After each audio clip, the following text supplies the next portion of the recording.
നിങ്ങളുടെ ഇഷ്ട പരമ്പരകൾ എക്സ്ക്ലൂസീവായി സൺ നെക്സ്റ്റ് ആപ്പിലൂടെ തികച്ചും ഫ്രീ ആയി ഇപ്പോഴേ ആപ്പ് ഡൗൺലോഡ് ചെയ്യൂ. മായേച്ചി, കുടിക്കാൻ അല്പം വെള്ളം എടുത്തു ചേച്ചി.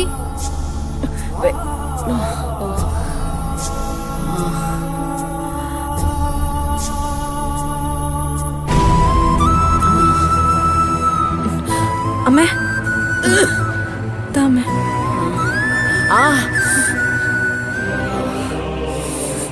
എന്താ അമ്മ ഇത്? അമ്മ,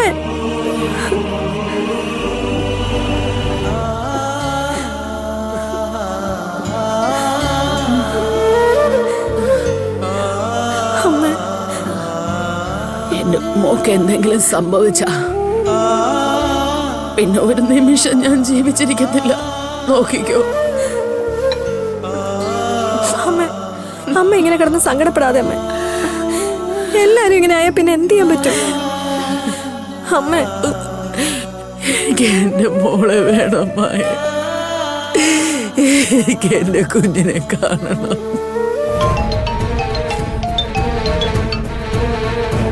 ഹലോ, ഞാൻ വിളിച്ചോടാ. അമ്മേ, അയ്യോ,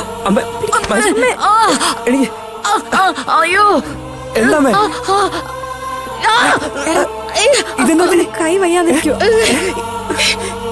എന്റെ മോളെ കുറിച്ച് എന്തെങ്കിലും വിവരം കിട്ടിയോ? എന്റെ കുഞ്ഞിനെ കണ്ടെത്തിയോ അവര്? അമ്മേ, ഭാവനച്ചിക്കൊന്നും സംഭവിക്കില്ല അമ്മേ. അമ്മ ധൈര്യമായിട്ടിരിക്കുക.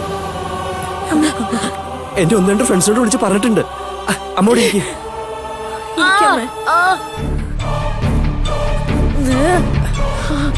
ഭാവനച്ചിട്ട് മിസ്സിംഗുമായി കണക്ട് ചെയ്തൊരു കാർ ഫൈൻഡ് ഔട്ട് ചെയ്തിട്ടുണ്ട് CCTV-യിൽ.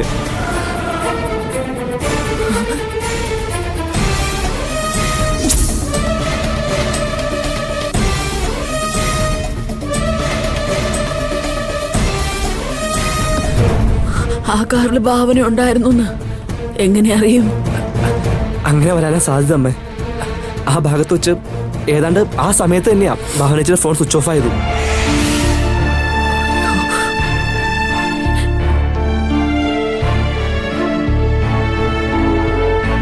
എന്തായാലും SI സാർ ഉടൻ തന്നെ ആ വണ്ടി പൊക്കും.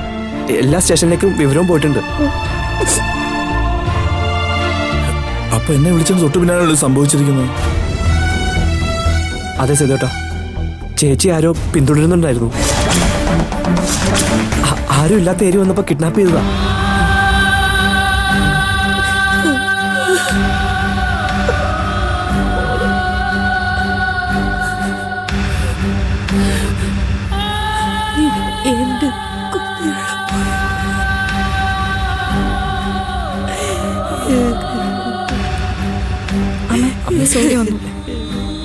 സുരേട്ടാ, എന്തായി പോയിട്ട്? മോനെ, എന്റെ മോളെ കുറിച്ച് എന്തെങ്കിലും അറിവ് കിട്ടിയോ? ആന്റി വിഷമിക്കാതെ ആന്റി. എന്റെ മനസ്സ് പറയുന്നു അവള് നമ്മുടെ അടുത്ത് എവിടെ തന്നെ ഉണ്ടെന്ന്. ഉറപ്പായിട്ടും അവള് വരും. അയ്യോ, എനിക്ക് വയ്യ മോനെ.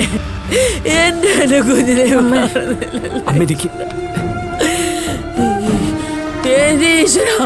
എന്റെ കുഞ്ഞിനെ നീ കാത്തോളണേ. സൂര്യ, നീ അജയനെ കണ്ടോ? അയാൾ എന്താ പറയുന്നത്? ഞാനൊന്ന് നന്നായിട്ട് വിരട്ടി നോക്കി ചെയ്തോട്ടെ, പക്ഷേ അയാൾക്ക് ഇതിൽ പങ്കുണ്ടോന്ന് ഉറപ്പിച്ച് പറയാൻ പറ്റില്ല.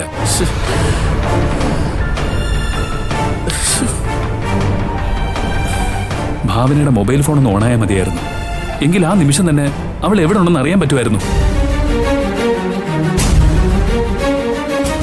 കുറച്ചു നേരം കൂടി നോക്കിയിട്ട് വിവരം കിട്ടിയില്ലെങ്കിൽ നമുക്ക് സോഷ്യൽ മീഡിയയിൽ ഫോട്ടോ എടുക്കാം. ഇപ്പൊ അത് വേണ്ട ഭരത്തെ. ഒന്ന് ആലോചിച്ച നമ്മൾ അങ്ങനെ ചെയ്യുന്നത് ഗുണത്തെക്കാളേറെ ദോഷം ചെയ്യും. അതെങ്ങനെ ദോഷം ചെയ്യുന്നു? കാണാതായവരുടെ ഫോട്ടോ ചില ക്രിമിനൽസിന്റെ കയ്യിൽപ്പെട്ടാൽ പിന്നെ അവർ ആ വ്യക്തിയുടെ പിന്നാലെ കൂടും. എങ്ങനെയെങ്കിലും അവരെ ട്രാപ്പിലാക്കുകയും ചെയ്യും. എന്തായാലും നമുക്ക് നോക്കാം. എങ്ങനെയെങ്കിലും ഭാവനയ്ക്ക് ഒരു ചാൻസ് കിട്ടിയാൽ അവൾ ഏതെങ്കിലും ഫോണിൽ എന്നെ വിളിക്കും. ഒരിക്കലും ഞാനോട് അങ്ങനെ പറയാൻ പാടില്ല സൂര്യ. എന്താ സേതുവേട്ടാ, സേതുവേട്ടനെ ഭാവനയ്ക്ക് അറിയില്ലേ? അങ്ങനെയുള്ള കുറ്റബോധമൊന്നും വേണ്ട, അവളിങ്ങി വരും.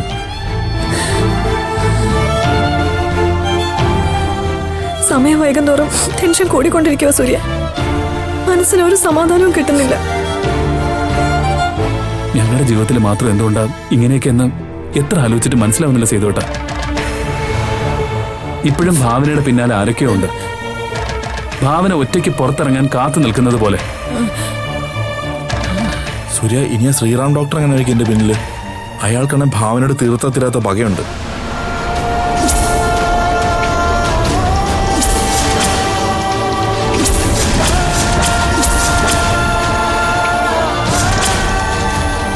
ഞാൻ ആലോചിച്ചിട്ട് എനിക്ക് അയാളെ തന്നെ സംശയം. അയാളിപ്പോ സ്ഥലത്തില്ലെന്നാ എന്റെ അറിവ് സേതുവേട്ട. എന്നാലും സേതുവേട്ടന്റെ ഈ സംശയം തള്ളിക്കളയാനാവില്ല. ഇങ്ങനെ സംസാരിച്ചുകൊണ്ട് നിൽക്കാതെ ഒന്ന് പോയി അന്വേഷിക്കും മക്കളെ. ഏട്ടാ, ഒന്നുകൂടി ISS ആണെന്ന് വിളിച്ചു നോക്ക്. അച്ഛനാ? അച്ഛാ,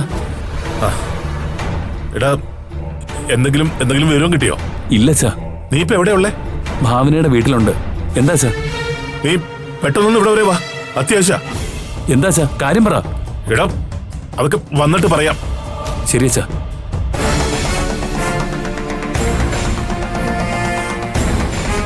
എന്താ അവനാ?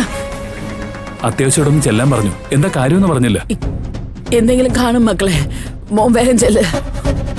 സേതു, ഭരത്തും സേതുവേട്ടനും കൂടി ഏതെങ്കിലും ഭാഗത്ത് പോയി ഒന്ന് അന്വേഷിക്കുക. അപ്പോഴേക്കും ഞാനും കൂടെ ഒന്ന് ജോയിൻ ചെയ്തോളാം. SI ഞാൻ വിളിച്ചോളാം. ഓക്കെ, വരട്ടെ, വാടാ. അമ്മ ഞങ്ങളൊന്ന് പോയി അന്വേഷിച്ചിട്ട് വരാം. വാ.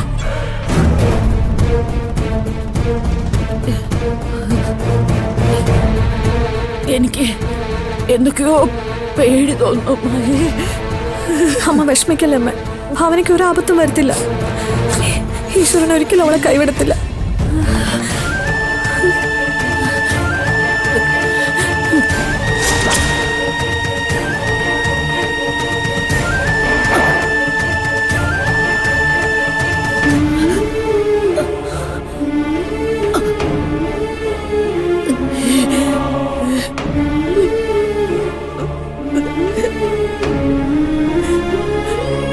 നമ്മുടെ മോൾക്ക് ഒരാപത്തും വരാതെ നോക്കിക്കോണേ.